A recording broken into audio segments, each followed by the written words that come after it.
Sir ನಮಸ್ತೆ sir. ಕೃಷಿ ಮೇಳ 2024ಗೆ ತಮಗೆ ಸ್ವಾಗತ. Thank you. ಸರ್, ನಮ್ಮ ರೈತರಿಗೆ ಇಲ್ಲಿ ಬಂದಿರೋ ಎಲ್ಲ ಕೃಷಿ ಮಿತ್ರರಿಗೆ ನೀವು ಈ ಹಸು ಅಥವಾ ಎಲ್ಲದ್ರ ಬಗ್ಗೆ ಏನು ಇನ್ಫಾರ್ಮೇಷನ್ ಕೊಡೋಕ್ಕೆ ಇಷ್ಟಪಡ್ತೀರಾ ಸರ್?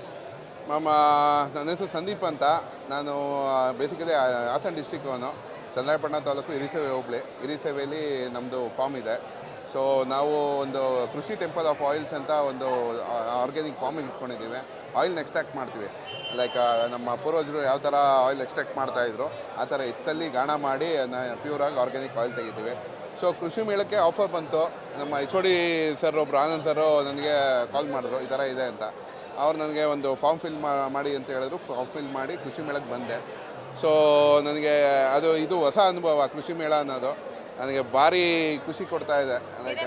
ಇದೇ ಮೊದಲನೇ ಸತಿ ಬರ್ತಾ ಇದೆ. ನಾನು ಪ್ರೇಕ್ಷಕರಾಗಿ ಬರ್ತಾ ಇದೆ ನೋಡೋಕ್ಕೆ. ಈ ಸತಿ ನಾನೇ ಒಬ್ಬ ವಾಲಂಟಿಯರಾಗಿ ಬಂದಿದ್ದೀನಿ. ಭಾರಿ ಖುಷಿ ಆಗ್ತಾ ಇದೆ. ನೀವು ತೋರಿಸೋ ಪ್ರೀತಿ ಪ್ಲಸ್ ನಿಮ್ಮ ಹಾಸ್ಪಿಟಾಲಿಟಿ ನಮಗೆ ಭಾರಿ ಇಷ್ಟ ಆಯಿತು. ಇದ್ರ ಬಗ್ಗೆ ಕೃಷಿ ಮೇಳ ಆಮೇಲೆ ನಮ್ಮದು ನಾವು ತಂದಿರೋದು ಹಳ್ಳಿಕಾರ್ ಎತ್ತು. ಇದು it's an South Indian mother breed ma'am. ನಮಗೆ ಕರ್ನಾಟಕಕ್ಕೆ ಮೂಲ ತಳಿ ಇದು. ಅನಿಮಲ್ ಹಸ್ಬೆಂಡ್ರಿಲಿ ಹಸು ಅನ್ನೋ ಇದರಲ್ಲಿ ಇದು ಮೂಲತಃ ತಳಿ.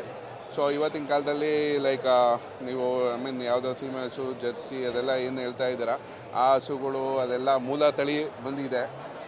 ಸೊ ನಾವು ಇದು ಹಳ್ಳಿಕಾರ್ ಓರಿಗಳು ಎತ್ತು ಅಂತ ಇದು ಮಾಡ್ತೀವಿ ನಾವು. ಇದನ್ನು ನಾವು ಹೊಲ ಉಳೋಕ್ಕೆ, ಗಾಡಿ ಕಟ್ಟೋಕ್ಕೆ, ಗಾಣ ಹೊಡೆಯೋಕ್ಕೆ ಎಲ್ಲದಕ್ಕೂ ಯೂಸ್ ಮಾಡ್ತೀವಿ ನಾವು. ಸರ್, ಇವಾಗ ನಮಗೆ ತಿಳಿದಿರೋ ಮಾಹಿತಿ ಪ್ರಕಾರ ಹಳ್ಳಿಕಾರ್ ತಳಿಗಳು ಜಾಸ್ತಿ ಕಾಣಿಸ್ತಿಲ್ಲ.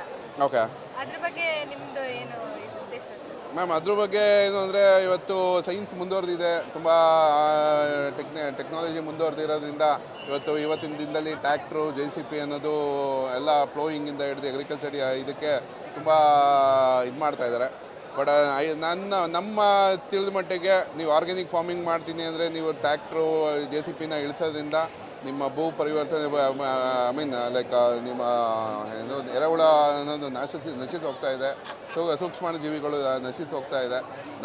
ನಾವು ಆರ್ಗ್ಯಾನಿಕ್ ಫಾರ್ಮಿಂಗಿಗೆ ಜಾಸ್ತಿ ಒತ್ತು ಕೊಡೋರು. ನನ್ನ ಹತ್ರ ಹೆಚ್ಚು ಕಮ್ಮಿ ಒಂದು 20 ರಾಸುಗಳಿದ್ದಾವೆ. ಒಂದು 5 ಜೊತೆ ಎತ್ತುಗಳೇ ಇದೆ. ಹಸುಗಳು ಎಲ್ಲ ನಾಟಿ ಹಸುಗಳೇ. ನಾನು ಯಾವುದೇ ಕಾರಣಕ್ಕೂ HF ಅದೆಲ್ಲ ಹಸು ಕಟ್ಟಿಲ್ಲ. ನಾನು ಆರ್ಗ್ಯಾನಿಕ್ ಫಾರ್ಮಿಂಗಿಗೆ ಜಾಸ್ತಿ ಒತ್ತು ಕೊಡ್ತೀನಿ. ಅದರಿಂದ ನಾನು ಎತ್ತುಗಳನ್ನ ಕಟ್ಟಿದ್ದೀನಿ. ಸರ್, ರೈತರು ನಿಮ್ಮ ಹತ್ರ ಏನು ಪ್ರಶ್ನೆಗಳನ್ನ ಜಾಸ್ತಿ ಕೇಳ್ತಿದ್ದಾರೆ ಸರ್ ಈ ಬಾರಿ? ಇಷ್ಟು ದೊಡ್ಡದು ಕಟ್ಟಿದಾರಲ್ಲ, ವೇಸ್ಟ್ ಅಲ್ಲ, ಎಷ್ಟು ರೇಟು ಏನು ಎತ್ತ ಅಂತ ಕೇಳ್ತಾರೆ. ಹಳ್ಳಿಕಾರ್ ತಳಿ ನಶಿಸೋಗಿದೆ. ಯಾವುದು ಪ್ರೊಡಕ್ಷನ್ ಹಸ್ಗಳಿಲ್ಲ, ಒಳ್ಳೊಳ್ಳೆ ಕರುಗಳು ಬೀಳ್ತಲ್ಲ. ಅದರಿಂದ ಇಷ್ಟೊಂದು ಬೆಲೆನಾ, ಯಾಕೆ ಇಷ್ಟೊಂದು ಬೆಲೆ, ಎಷ್ಟು ಬರುತ್ತೆ ದಿನಕ್ಕೆ ಖರ್ಚು, ಬರೀ ಅದು ಖರ್ಚಿನ ಬಗ್ಗೆನೇ ಮಾತಾಡ್ತಾ ಇದ್ದಾರೆ. ಯಾರು ಸಾಕಬೇಕು ಅನ್ನೋದಿಲ್ಲ. ಅವರ ದಿನಚರಿಯಲ್ಲಿ ಆಮೇಲೆ ಒಂದು ಸಣ್ಣ ಅಭ್ಯಾಸ ಬಿಟ್ಟರೆ ಸಾಕು, ಒಂದು ಜೊತೆ ಎತ್ಕೊಂಡು ಸಾಕ್ಬೋದು.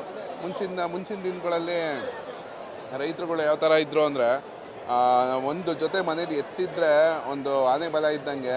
ಇವತ್ತು ರೈತರು ಯಾವ ಥರ ಹೇಳ್ತಾ ಇದ್ರು ಅಂದರೆ, ಒಂದು ಆರಂಭ ಮಾಡೋಕ್ಕೆ ಎತ್ತಬೇಕು, ಒಂದು ಗಾಡಿ ಕಟ್ಟೋಕ್ಕೆ ಎತ್ತಬೇಕು, ಒಂದು ಹೊಲ ಉಳೋಕ್ಕೆ ಎತ್ತಬೇಕು, ಒಂದು ಗಾಣ ಹೊಡೆಯೋಕ್ಕೆ ಎತ್ತಬೇಕು. ಎತ್ತಿಲ್ದೇ, ದನಗಳಿಲ್ದೇ ಇದೇ ಇಲ್ಲ, ಲೈಫೇ ಇಲ್ಲ ಅನ್ನೋ ಮಟ್ಟಿಗೆ ಯೋಚನೆ ಮಾಡ್ತಾಯಿದ್ರು. ಇವತ್ತಿನ ದಿನದಲ್ಲಿ ನಮ್ಮ ಯಾವುದೇ ಹಳ್ಳಿಗಳಲ್ಲಿ ಹೋದ್ರೂ ಒಂದು ಜೊತೆ ಎತ್ತುಗಳು ನೋಡೋಕ್ಕಾಗಲ್ಲ, ಒಂದು ಗಾಡಿ ನೋಡೋಕ್ಕಲ್ಲ, ಎತ್ತಿನ ಗಾಡಿನೇ ನೋಡೋಕ್ಕಾಗಲ್ಲ. ಎಲ್ಲ ತಂತ್ರಜ್ಞಾನ ಮುಂದೆ ಬಂತು ಅಂತ ಮನೆ ಮುಂದಕ್ಕೆ ಒಂದು ಟ್ಯಾಕ್ಟ್ರು, JCB ಇಟ್ಕೊಂಡ್ರೆ ಅದೇ ಗತ್ತು ಅಂತ ಹೇಳ್ತಾರೆ. ನಮಗೆ ನಾವು ಹಳ್ಳಿಕಾರ ಎತ್ತುಗಳನ್ನ ಇಟ್ಕೊಂಡ್ರೆ ನಮ್ಗೊಂದು ಗತ್ತು. ಆಮೇಲೆ ಇದನ್ನು ನೋಡೋಕ್ಕೆ ಇಡೀ ಕರ್ನಾಟಕದ ಜನ ಬರ್ತಾರೆ ಮನೆ ಮುಂದಕ್ಕೆ. ಇವತ್ತು ಎಂತೆಂಥವರೋ ಬರ್ತಾರೆ.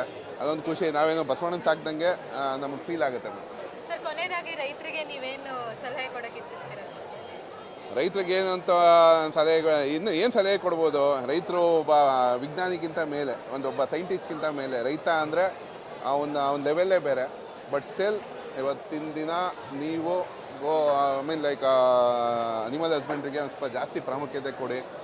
ಇವಾಗಿರೋ ಇದಕ್ಕೆ ಪೊಲ್ಯೂಷನ್ಗೆ, ಇವತ್ತಿರೋ ಅಟ್ಮಾಸ್ಫಿಯರ್ಗೆ ದಯವಿಟ್ಟು ಅನಿಮಲ್ ಹಸ್ಬೆಂಡ್ರಿಗೆ ಜಾಸ್ತಿ ಪ್ರಾಮುಖ್ಯತೆ ಕೊಡಿ. ಅದರ ದೇಸಿ ತಳಿ ಸಾಕ್ರಿ.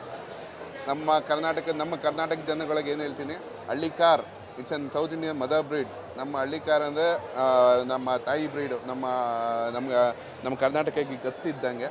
ಸೊ ಹಳ್ಳಿಕಾರನ್ನ ಉಳಿಸಿ, ಹಳ್ಳಿಕಾರನ್ನ ಬೆಳೆಸಿ. ಜೈ ಹಳ್ಳಿಕಾರ್. Thank you sir.